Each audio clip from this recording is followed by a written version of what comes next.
All right, let's get started. So, hi everyone, welcome. Thanks for being here today and joining us. My name is Amanda and I work in the Student Success Office. Just a quick note that this session is being recorded and so it will be posted in your Learn community over the next week or so. So, if there's any content that you want to go back to, or if you know someone who was hoping to make it and wasn't able to, you'll be able to find it in Learn. We'd like to start today by acknowledging that the University of Waterloo is on lands that are deeply connected to Indigenous peoples who have historically lived and who currently live in this territory. These groups include the Neutral, Anishinaabe, and Haudenosaunee peoples. The University of Waterloo is situated on the Haldeman Tract, the land promised to the Six Nations that includes 10 kilometers on each side of the Grand River. We look forward to connecting with all of you new students today. If there are any parents or supporters joining us today, we want to point you to a few resources that are available specifically for you. We know the important role that you play in your students' transition, and so we encourage you to sign up for our Parent and Supporter monthly newsletter. This is where you can receive tips and information on supporting your student throughout their first year. There's also a Parent and Supporter live chat that you can attend in August, and we will put a link to find out more information about that in the chat box. On that note, if you don't see the chat on the right-hand side, you can open this up by clicking the chat bubble, which you should be able to see if you hover over the bottom of the screen towards the bottom of the presentation. There's a little circle that looks like a chat bubble. If you click that, that'll open a chat panel on the right-hand side for you. This is where you will be able to ask questions today. So you won't have access to your audio, but you will be able to ask questions by choosing all participants from the drop-down menu and submitting those questions through the chat. We welcome and invite you to ask your questions. That's what we're here for today. We will be compiling these behind the scenes for our presenters. So we will try to get to as many questions as we can, and just know that they will be addressed towards the end of the session and they'll be addressed verbally. On that note, we'd also like to remind students that today's live chat is intended to be a safe and inclusive space for all students, so please be respectful when interacting with one another. Racist language, bullying, harassment, and any other behavior that risks harming other individuals in the space will not be tolerated. And a final note, we do have an Ask Us panelist. As you can see, she just shared our parent and supporter link there. Throughout the presentation, she'll be posting links and keep your eye out for those. She'll be sharing some helpful information as we go along. That's it for my housekeeping items, so I will pass it over to our faculty representatives. Thank you. Good morning, everyone. I wonder if it's helpful for me to introduce myself. So I am Dr. Suzanne Kearns. I'm a professor of aviation here at the University of Waterloo, but I also have several of my amazing colleagues on the line as well. So I wonder if we could introduce ourselves. In the presentation, I'll be speaking, followed by Jessie MacLeod, Dr. Ian McKenzie, and Ashley, who's a student in the program. So maybe each of you could quickly introduce yourselves before we dive into the presentation.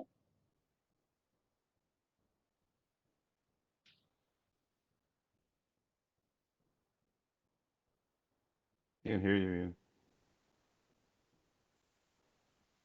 Hi, Jessie. Could you maybe introduce Sure, yourself I'll and your go role in the first. program? So I'm Jesse MacLeod. I'm the academic advisor for Geography and Aviation.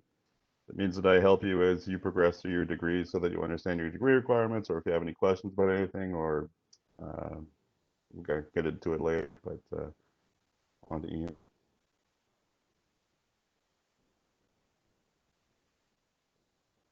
Dr. McKenzie, could you introduce yourself, please?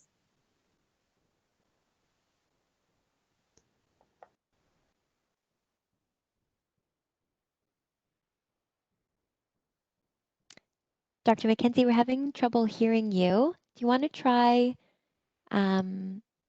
just if you hover over the bottom bubbles there is an speaker, microphone, and camera option. And then just make sure your headset is. Hello. There you go.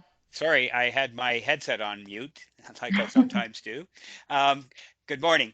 I'm Ian McKenzie, Director of the Aviation Program, both in the Faculty of Science and the Faculty of Environment, Geography, and I'd like to welcome all of the geography students this morning to this information session, and we'll be chatting a little bit later this morning. Thank you. Thanks. Ashley, could you introduce yourself? Okay, good morning, everybody. My name is Ashley, and I'm a third-year student in the Geography and Aviation program. I'm almost through my CPL training, and I'm doing a minor in management studies. So that's where I am in my training and my degree. Wonderful. So that's our team who's here to support you and answer some questions today, but we're going to work through a series of slides that are intended to give you a little bit of an expectation of what it's like during your first year of the program here, some tips for success, and at the end we'll have open questions. So do feel free to type any questions in. We'll be collecting those and answering those at the end. So there's a bit of an overview of all of us.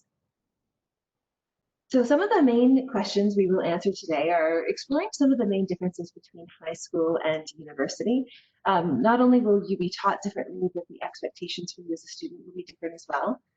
Some of the specific expectations of being a student at Waterloo, important dates that are really critical to understand before you get started so that you can plan your time here. A little bit of an introduction into what your courses will be like. This is an unusual year because we are fully online this year, so it's a little bit of a different experience for us as well, but we've got a great plan and we're excited for you to experience it. And what you need to know to succeed, and how 2020 will likely be different than previous years. So a few of the differences between high school and university.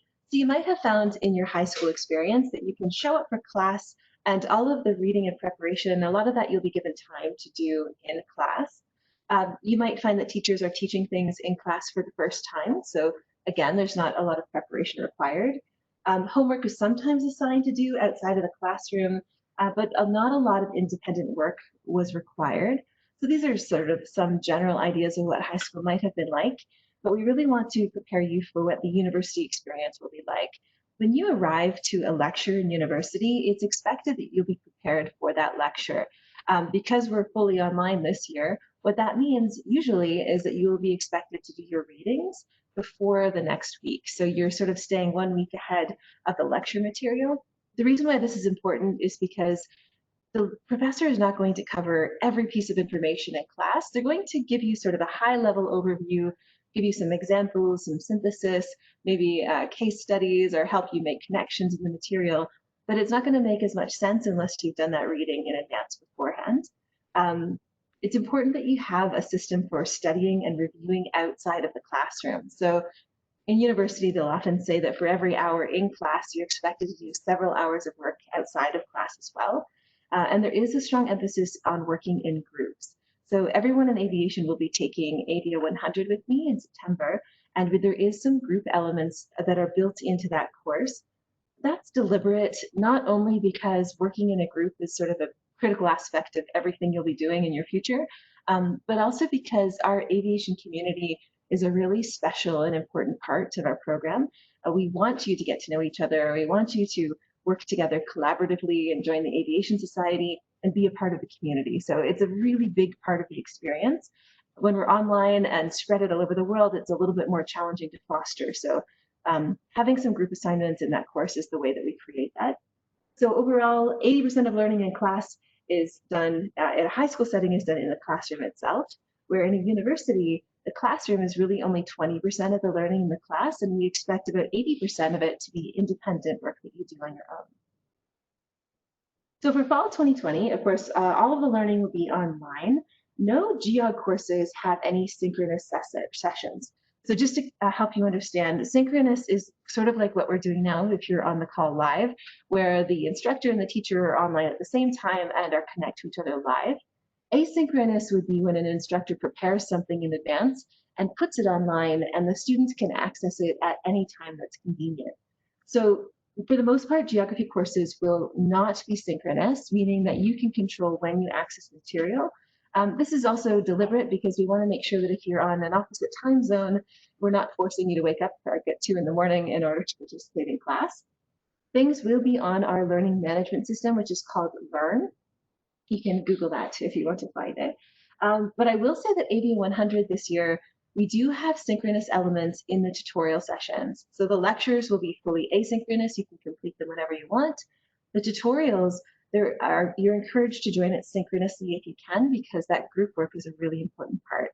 If you absolutely cannot, it will be recorded and available on Learn. But if you look at the tutorial schedule for AV100, you'll see that there's a range of times throughout the day. Some quite early and some quite late. That's deliberate, and we want you to sort of select into a tutorial that suits your time zone. So if you happen to be in another part of the world, so we're not forcing you to wake up in the middle of the night. Some of the main challenges with this fall will be meeting people in your program and making friends. Again, this is really important because this is sort of one of the main values of our program, is getting to know one another. And I was sort of just preparing an AV100 today and saying that group work is so important that I've seen in previous years the groups that students form in that first year class, sometimes those people go on to be lifelong friends. They may be like groomsmen or bridesmaids in each other's weddings, and those connections last a really long time. So that's one of my concerns with having it fully online, is that we need to deliberately make that happen because it is really important. Motivation is also really important. Nobody is going to be reaching out to you if you're late with something or if you're falling behind. It really is your responsibility to keep up to date with everything. So you need to strategically take that on from the beginning. And because you can access work at any time, there is probably a higher likelihood of falling behind because you're not required to physically come into a classroom and stand in front of me once a week. And you might find yourself starting to slip in your scheduling. So you have to really try to stay on top of that. So just again, an overview, high school versus university. You'll also find in university, you only have maybe 2 to 3 hours of lecture time each week, but there's a lot higher proportion of time at home independently. First year university courses can be quite large, so it can range from 30 people in a class up to 300 or even more. Our AV 100 class will have 200 people in it, as an example. The university is less structured, so you're expected to be more independent. You usually will take 5 classes per semester. For assessments, there is usually more weight given on big tests and exams. However, this is a little bit different this year when we're fully online. So I can tell you for AV 100, there are no midterm or final exams. Instead, each week you'll have a 20-minute quiz that you have to complete. And when those things are added up, that equals the weight of the exam. So there's no official exams. And the grades, when you are coming into the program, almost everybody will have a mid-80s average coming out of high school. The average in university in first year is in the low 70s. So it's important to kind of prepare yourself that you might see your average drop a little bit because the expectations are quite a bit higher in a university setting. Some of the differences between academic tasks and life tasks. Of course, many of you might be living at home and you might still be living with your parents this semester, so it might be a little bit different this year. But usually the purpose of this slide is to reinforce that we want you to succeed academically. So we want you to be studying and reviewing and doing your homework and quizzes, doing your readings and all of those things that to prepare you academically. But we also want you to be living your life and taking care of your health, both physically and mentally as well. So we want you to be involved in extracurriculars, spending time with friends, eating, doing laundry, all of these pretty basic things that sometimes people forget to do when they're on campus for the first time. But perhaps if you're living in a home environment, maybe you'll have more support than the typical first-year university student would. So expectations of a geography and aviation student, I'm going to hand it over to Jessie to review these slides.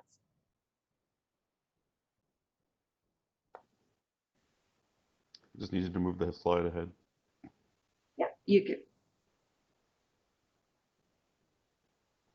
Okay, so this is example of what your first year is going to look like. It can be slightly different year to year, but I believe this one is accurate for this year. In your first term, you'll have AV 100, which is your core cohort building courses, as Suzanne explained. You'll have Geography 101, which is human geography, Geography 181, which is designing effective maps, one of English 109 or EMLS 129R. The difference is that EMLS 129R is for students whose first language may not be English. And then you also have an elective spot in your first term. The second term is a little bit lighter on course load and especially on class time. And that's specifically because you're going to start your pilot training on that term with AV 101. We like to allow more space in the second term just so that you can fit in your pilot training. The CS 100, for example, is a course that's always online, regardless of COVID-19 or not. EMVS 178 is our stats course, and then Geography 102, I believe, is offered online in the winter terms or in person. It sometimes switches, but so essentially you only have 3 Waterloo courses in the winter term specifically just to make room for the pilot training. And then in the spring term, you move on to AV 102. Should mention that it's quite common for AVIA students to take courses in the spring terms. And that can be for a variety of reasons, but it can help spread out your courses a little bit again to make room for your pilot training. The academic expectations, there are 2 averages you really need to pay attention to when you're in the program. The first is your major average, which is composed of your geography, environment, and AVIA courses. Now, I should specify the AVIA courses are only the in-course versions. Most of them are your pilot courses, but there are 2 or 3 which are in class. And that has to be 70% or higher. The overall average just needs to be 65% or higher. So that's all of your courses combined from every term. And then the one other requirement is that your English course, whether it's EMLS 129R or ENGL 109, has to be 65% or higher. And then 5 units of your 20 degree will be your pilot courses. So those don't have grades attached to them on your U-Waterloo transcript. It's just a pass or fail. I believe the Flight Center runs them slightly differently, but the other thing to remember is that your pilot courses are run by the Flight Center specifically. So they handle pretty much everything. You'll get to know your instructors there quite well. And we can move on to the next slide.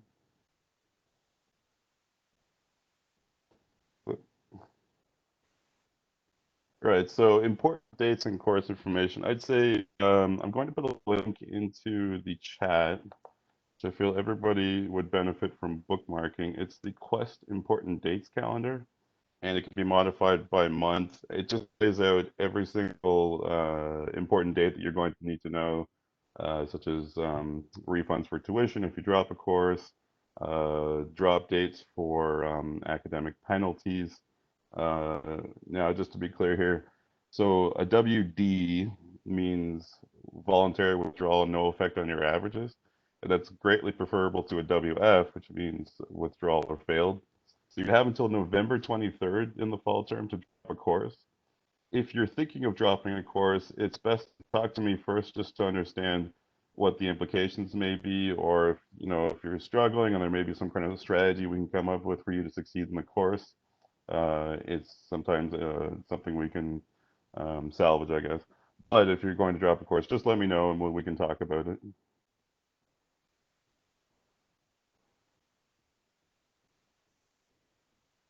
I could maybe jump in here, Jesse, if that makes sense. Sure. So many of you may be wondering what online learning is going to be like in the fall. What is an online lecture and how to succeed in it? So I'm going to tell you a little bit about what to expect in AV 100 because that's the course I'm in the middle of designing right now.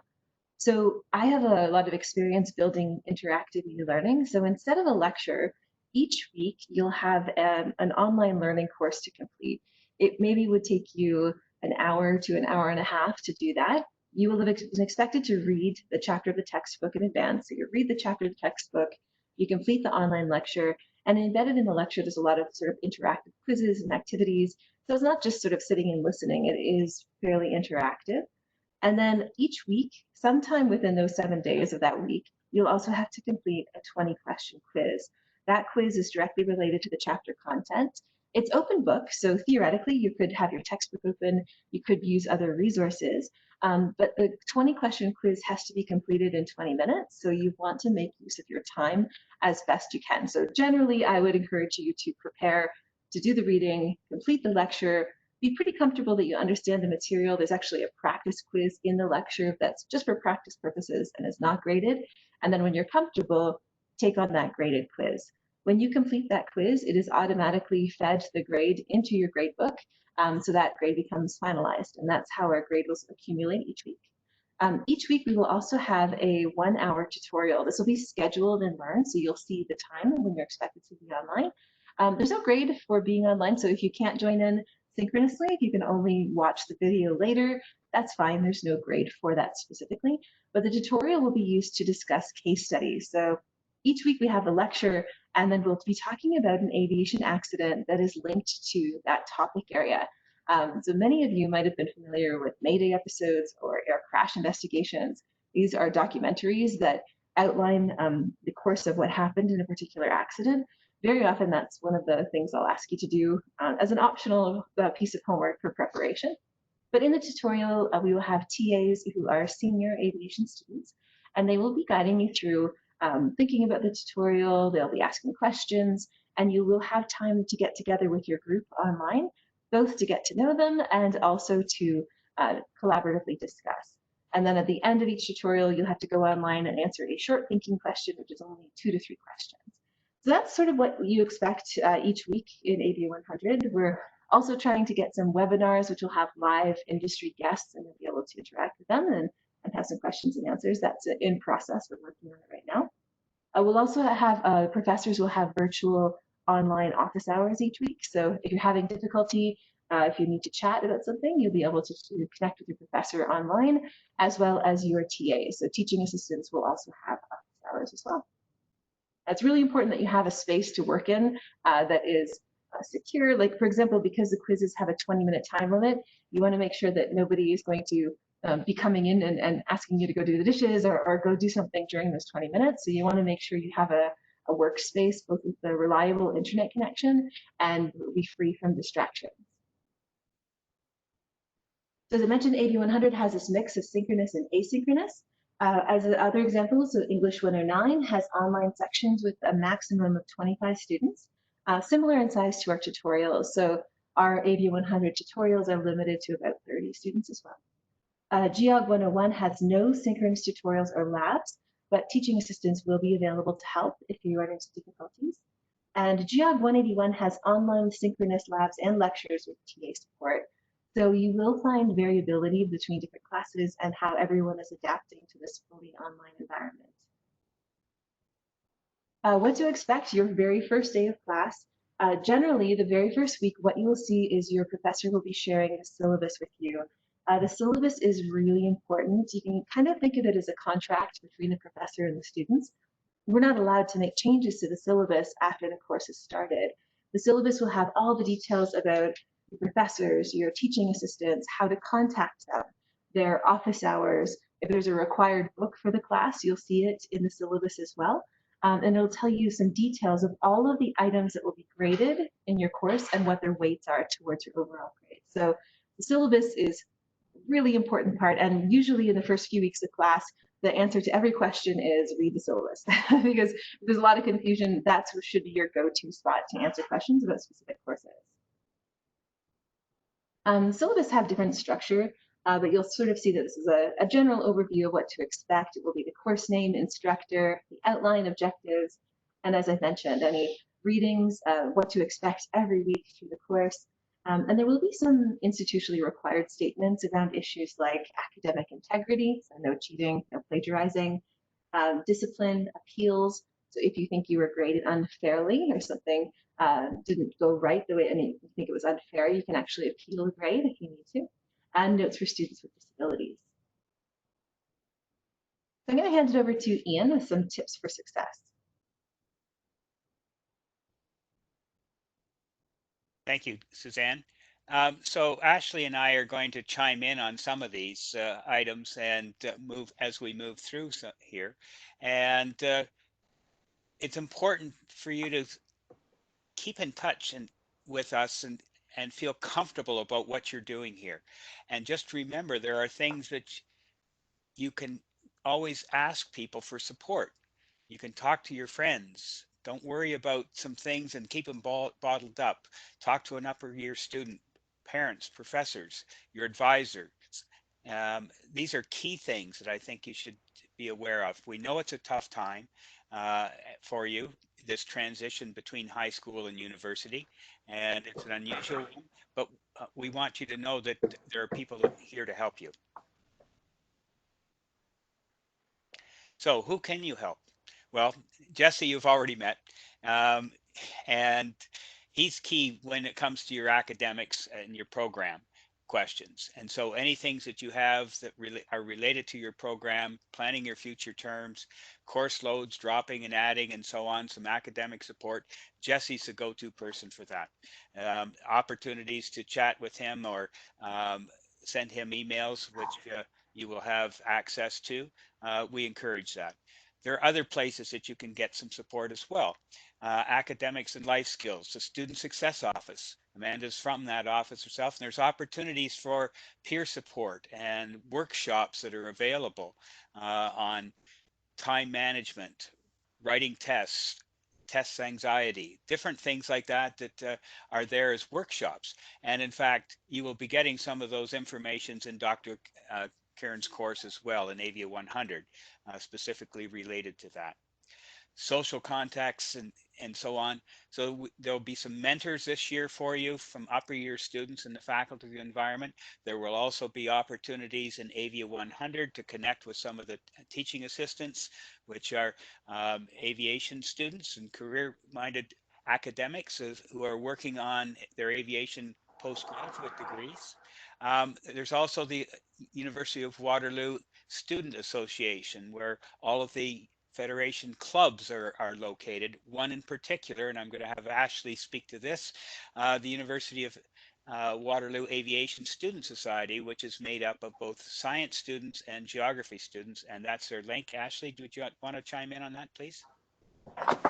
Yeah, so the Aviation Society was founded by Dan Chowdhury, who's an upper year student in the Geography and Aviation program.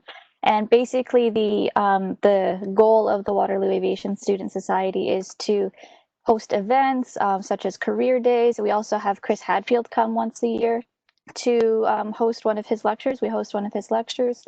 So it's for students to get more exposure to the industry and the industry to get more exposure to the University of Waterloo students and basically just create connections between students and the industry members. And it's a lot of fun. I'm personally one of the events coordinators for the society, and it's a lot of fun to be involved in. So we encourage students to definitely get involved because it's a wonderful experience.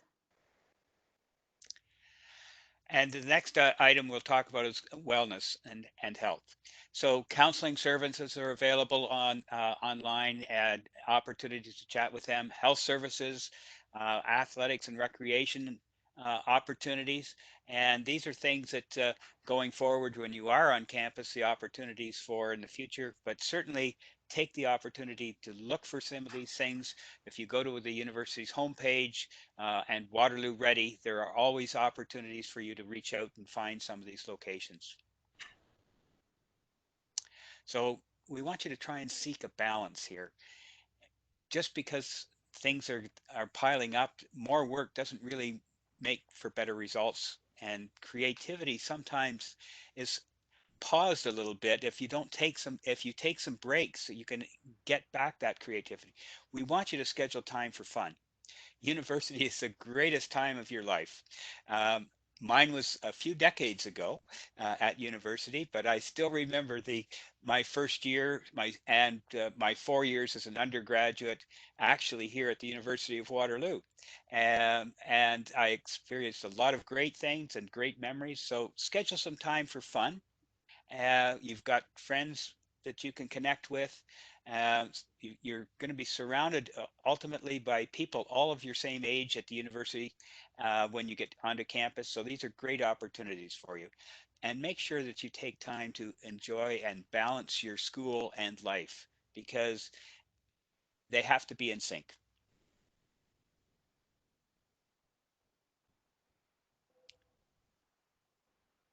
So some tips for success continuing. Quest is the location which you've probably already been on, where course enrollment, the courses that you're in, dropping and adding courses, you'll find your final grades that will be listed there. Tuition information. One of the things that sometimes students wonder, well, why can't I get access to my courses? Well, you may not have paid your tuition.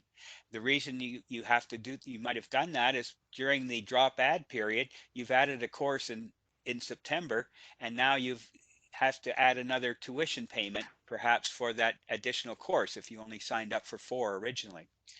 Email, pretty important to stay connected. Oh, Ashley, do you want to say something? Nope, sorry. Nope. Okay. Email. It's pretty important that you use your University of Waterloo email. All of the information that the university will send out to you to contact you to let you know when things and events are going on or connecting through Learn will be through your University of Waterloo email account. Some people have their emails forwarded to their personal accounts, but we will only contact you officially through your University of Waterloo email account. And another way of staying connected and staying informed about the university is through Portal.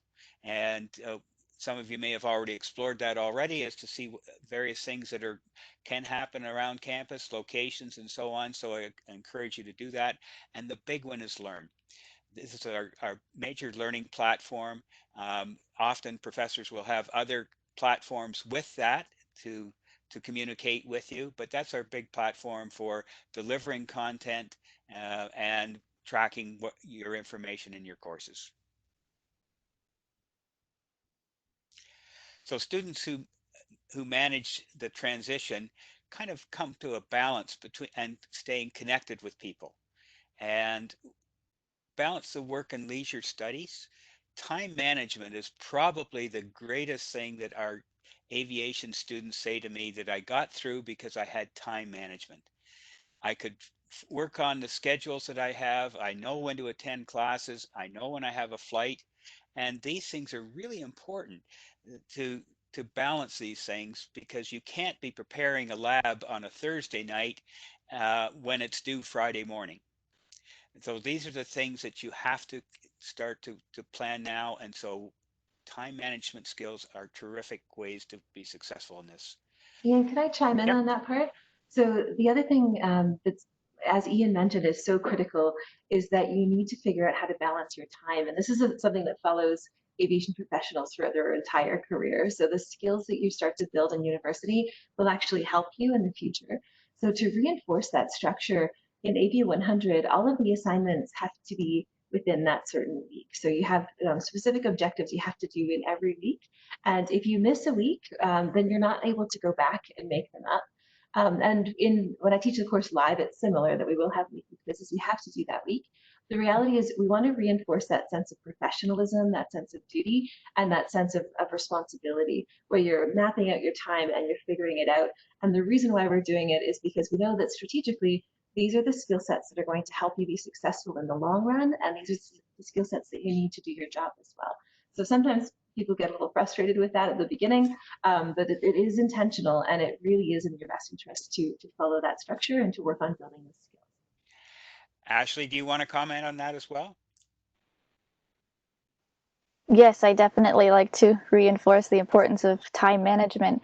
On campus, it's a little bit different than what you'll experience online because there is a lot of reading outside of class time, but you don't have to do the reading inside in class. You just listen to the lecture. So just be prepared this term for a lot of reading because it's going to, depending on the class, it's all going to be, some classes have live tutorials, some classes don't. I'm taking 2 classes this term and they don't have any tutorials, so all of them is all either videos or mostly reading. So just be very mindful of, I set a timer or just watch the clock, figure out something that works for you to really manage the amount of time you spend reading. Otherwise, it'll take over your day and you won't have time to do anything else.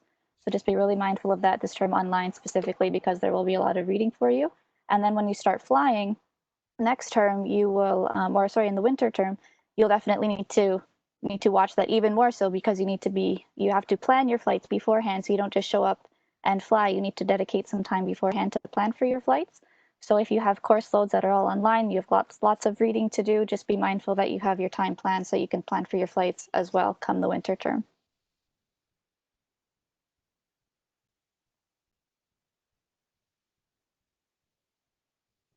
So I'm just going to reinforce what Ashley said as well. So I went to an aviation university and I had a similar experience. And what I found among the fellow students is that they even sort of manage their time as socializing as well. So you'd be like, okay, I can stay out until midnight tonight, and then I'll be able to get 8 hours sleep, and then I'll be prepared for my lecture or my flight the next day. So when we're saying, manage your time, again, it really does seek that balance we talked about earlier. We want you to succeed academically, but we also want you to have a social life and a full, rich, healthy life and balance to it. So this first semester, that's probably going to be the biggest challenge, is trying to figure out what that means. I can tell you from my experience working from home, it's harder than actually going to a building or going to campus. It's harder to find that separation and that healthy balance, but that's something that's going to be really important to make sure you're consciously aware of as you move forward as well. Thank you.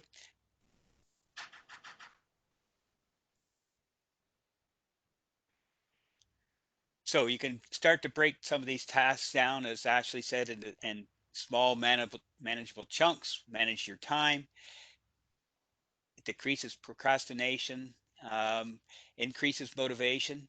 If you can decrease your stress, you can increase your productivity and your success rate. So this is what we really want you to do. It all comes down to time management, I think, to be successful in our program. And that's one of the key things that I can stress the most. That I know many of you out there have had the opportunity to be on sports teams and things like that, and manage your time effectively and study in school and then do work and job activities. That's great. Don't let it slip away. Keep that going while you're here at the university.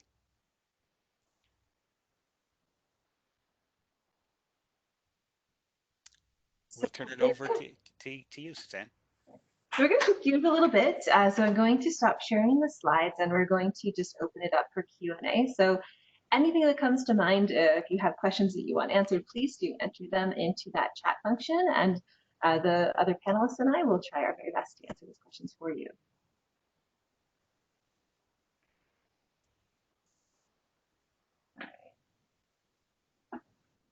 So I'm just taking a look at some of the questions. So I was seeing, looking at the course schedule, just came out today, and I noticed that I'm only enrolled in 4 classes. I'm missing the English course.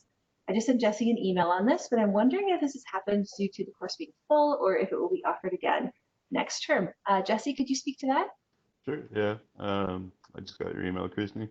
So this is something that happens occasionally when we're trying to enroll students in courses outside our faculty. I'm not exactly sure what the issue was with English 109 in this term, but fortunately, on August 5th, the what's called the add drop period will start. So that runs from August 5th until the second week of classes, and during that time, you can modify your schedule. So in that time, you should be able to add English 109 manually on Quest. I checked, and there's still plenty of space in the course. I believe all the spaces that we had asked for our aviation students are still open. So you should be able to add it. If you can't add it, you can talk to me about it, and I can talk to the English undergrad advisor, and she can override you into the course. So it's a fairly simple issue to resolve. I know it's frustrating. I don't know why exactly. Sometimes when you do course selection, courses just don't end up on your schedule. There's all sorts of problems that can happen on the back end, but fortunately, it's something we can resolve pretty easily. Well, thank you, Jesse. No. Another question maybe is best for Ashley. How do we get around campus and around the city if we're in Waterloo? So I know a lot of people are always wondering how to get to the airport and how to navigate that process. Can you speak to your experiences? Absolutely.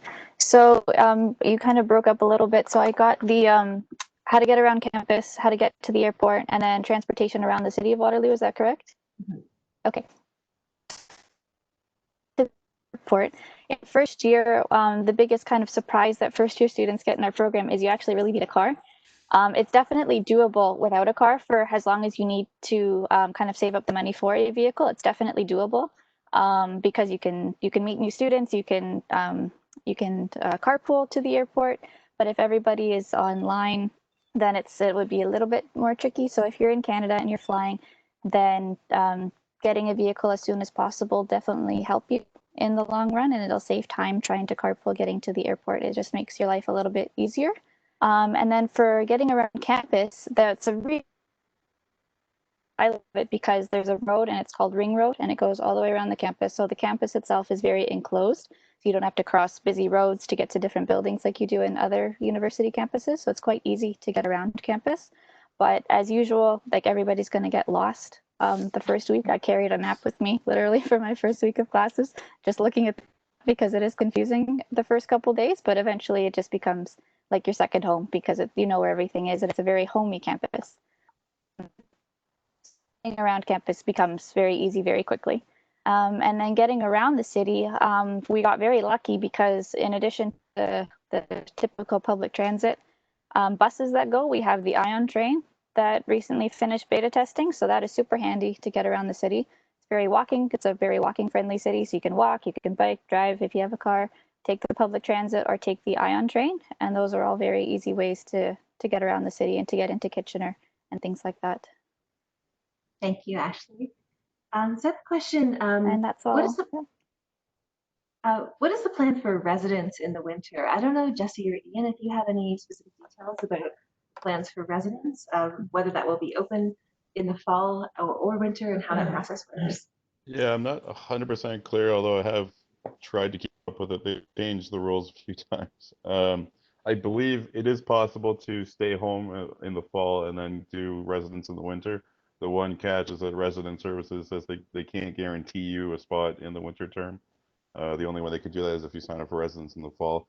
That was my understanding of it, but you may want to check with the resident services themselves. I can post a link into the chat.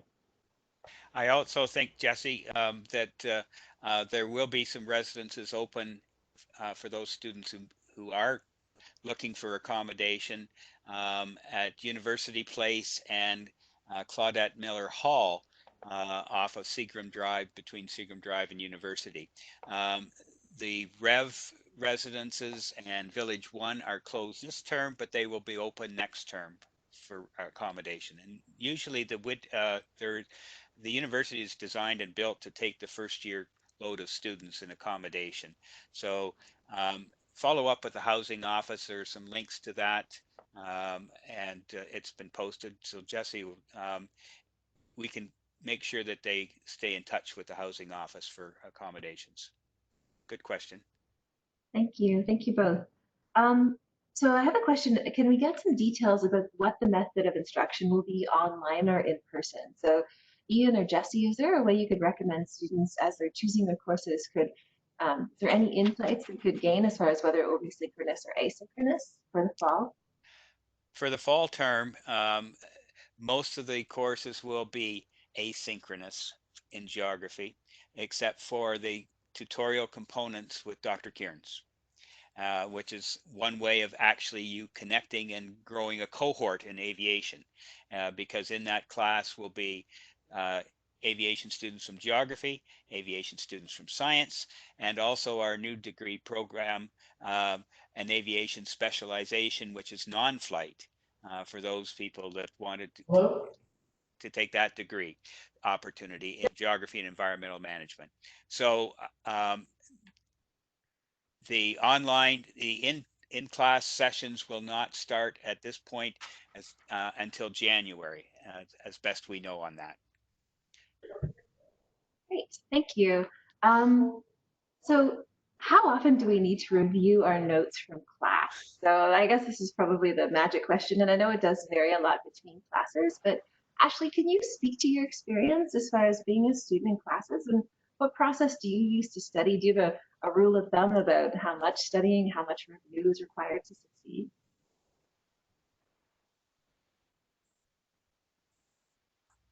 Yes, so my first term in school, how I did it, and I stuck with this for until now, I still use the same thing, the same kind of structure. So after your first term is really, really important for you because you're not flying, so you don't have that added agenda item to do on your to-do list, basically. So you're just focusing on your classes. So it's a really, really great time to down path that works for you, and then you can kind of adjust it as you need to when you start to fly. So in September, what I did when I was in first year and first term in September is after my classes, I would go to lecture. You'd read before the lecture. You'd read the assigned readings. If there's anything like check learn every day, make sure you're checking that regularly because announcements are posted, modules are opened and unlocked, and content is being added. So make sure you look at that regularly. So what I did personally was you check, learn, you do your assigned readings, you go to class. And then I'm a big fan of cue cards, like index cards. So I love those throughout my aviation training. I use most of them for aviation, but I use some of them in class, non-aviation related classes as well. So I love those. Some people do online cue card things. There's websites make the digital cue cards if you don't want to use the paper, but they're flashcards, so they definitely do help you a lot with terminology and things that you need to commit to memory quickly. So I would come home from class, make my notes. I would kind of depending on time, I would make my notes condensed from the lecture. So you make like yourself summary notes, and that way the chicken scratch that you take in lectures is kind of made clearer and more organized. And then from there, if you were studying for a test, I would turn those notes into flashcards. So it was like a funnel of information, and then it gets reduced down and organized. And then the flashcards that you have memorized, you can kind of put them in your memorized pile, and then the ones that you still have to work on, you just kind of work through that pile from there, and then it all kind of gets organized into your brain, and then you're all ready for your test. You've taken the time to go over the information many times. That's excellent, Ashley. I'll chime in a little bit on that as well. What I try and encourage students to do is, as you have done, review your notes for every class that evening, so that you've had a class, go home, review it that night, just to keep it fresh. But you're also then going to pick up, as Ashley said, you learn and read your assignments and what's being talked about in class, because you've got a course outline that tells you the lecture information. You're reading that for the lecture. So you shouldn't just show up to a lecture and not know what's in it. You should be prepared for that lecture and look at the reading before the lecture. And then that evening, you're reviewing those notes. So in the 24-hour period, you've done it the night before, you've sat through it through the lecture, and you've reviewed it that evening.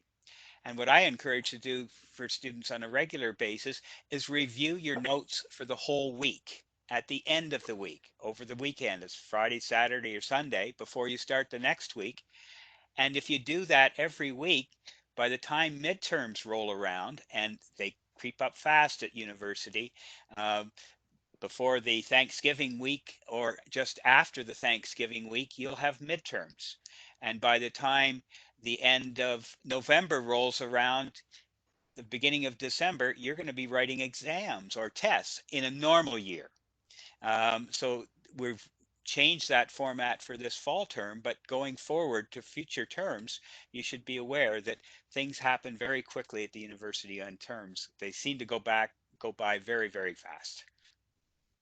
Thank you, Ian. And I think that not only do they go by fast, but it's amazing how the workload peaks and then that course is finished. And then by Christmas time, it's literally ended, and you're preparing to start an entirely new set of courses. So it kind of goes up and down different phases. I want to give you a little bit of insight into AVO 100. So in a normal year, when we would be seeing each other face to face in the classroom, I actually make it a rule that students are not allowed to use laptops in the class unless they have a need for it. So they don't have to disclose the need, but if they do, they have to choose to sit in the back 3 rows. This is on purpose because there is a lot of research that shows that students who use a laptop in class actually perform more poorly than those who just take notes and try to listen and engage during a lecture. This is because laptops are sort of an unending source of distractions.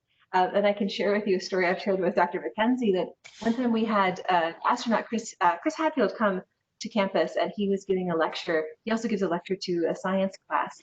And I was sitting in the back of the room and pretty amazed. Like, I have to tell you, in aviation, an astronaut is kind of like as high up as you can get. So pretty impressive individual.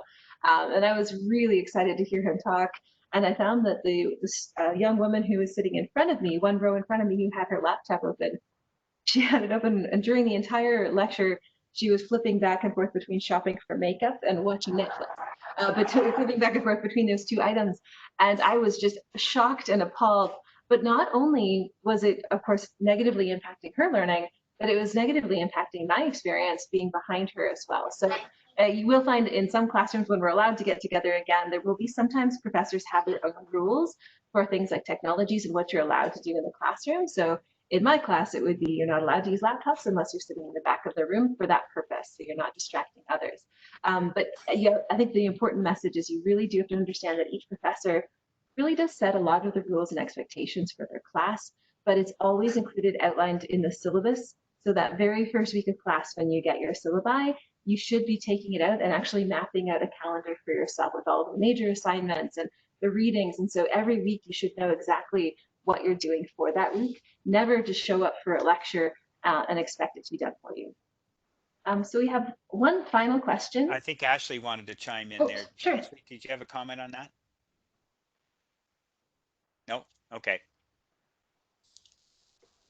One final question. What is the expectation for course load? So number of hours and how hard is it? So I don't know if anybody who would like to answer that. Ian, would you like to? Sorry, I was reading the next question down.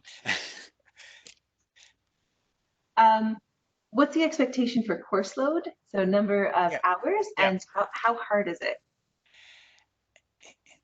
The University of Waterloo Aviation program is a demanding program.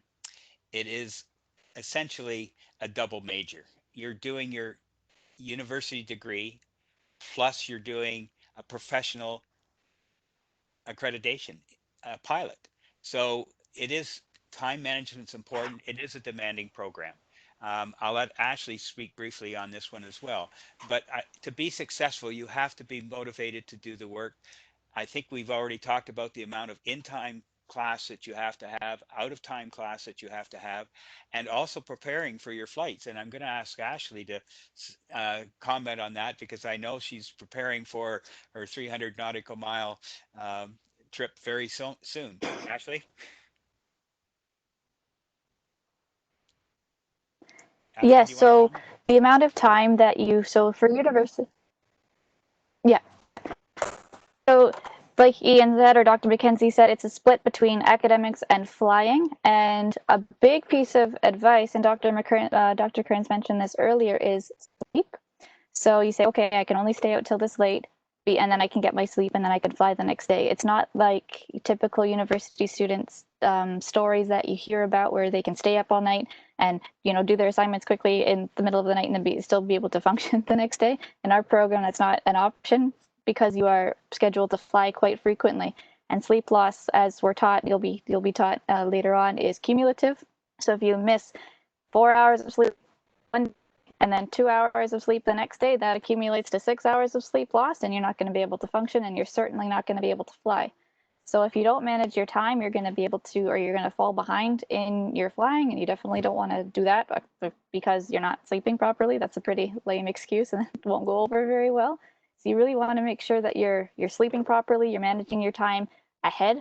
So you're ahead of your assignments, you're ahead of your schedule so that you know you can get the proper sleep so that you can continue flying. And then on a separate, it takes usually about an hour to prepare beforehand every flight. I mean, it differs between the exercise, what you're doing. It depends on that. Cross-country planning will obviously take longer because they're longer flights. But for a typical flight, you should allot probably an hour to study beforehand for your exercises and really get what you're going to be doing in your memory so you know what you're doing when you get there. So you can allot that time as well for the flying portion. I think that's topic. Thank you, Ashley. Yeah, so the one final question, and then I think we're out of time. How many students are there in the Geography and Aviation program? So I can give you the broad response. Because I teach them in first year, I say the science and aviation students and the geography and aviation students together. And in my perspective, and I think many on the call would agree, that we really are one aviation community, and half of us live in science and half in geography, but we're really part of the same community. This year we have around 150 students that make up that group. Last year it was close to 100, and the year before that was sort of around 70. So we've been seeing increasing numbers each year. Dr. McKenzie, can you speak to the split between them? Or? Yeah, there's a slightly larger number of students this year in geography at this time. 75 or so would be in geography and 65 or more in science. So very close. So our expectations are some of you, we know that the people who are here today are committed. Some people are still on the fringe of, well, they've been accepted. They may not have paid their tuition yet, so they are not here. So we don't know whether they will continue with the program. So there's often a number of students that may leave the program, and a number of students have the opportunity, or may have already. A few of our aviation students from far and wide have decided to defer for a year and start the aviation program next year in the fall rather than starting this year, so that we really don't know what our final numbers will be, but we're very pleased with the number of students that have actually applied to the University of Waterloo this year. So we're very happy to have the large group that we do have. Well, I think we are out of time for our session. So on behalf of the entire Aviation at U Waterloo team, I want to thank everybody for joining us. I hope that we've been able to answer a few of your questions as you're considering joining us here and as we're moving into the fall. I know it's a different time for all of us, so we're just know that you're joining a community here, and then there's a group of us who are here to support you. Does anyone else have any final words? We're good to go. Looking forward to seeing you. I'll just add one quick thing if I can. Yes. Say one quick thing if I can. Yeah, go ahead, Ashley.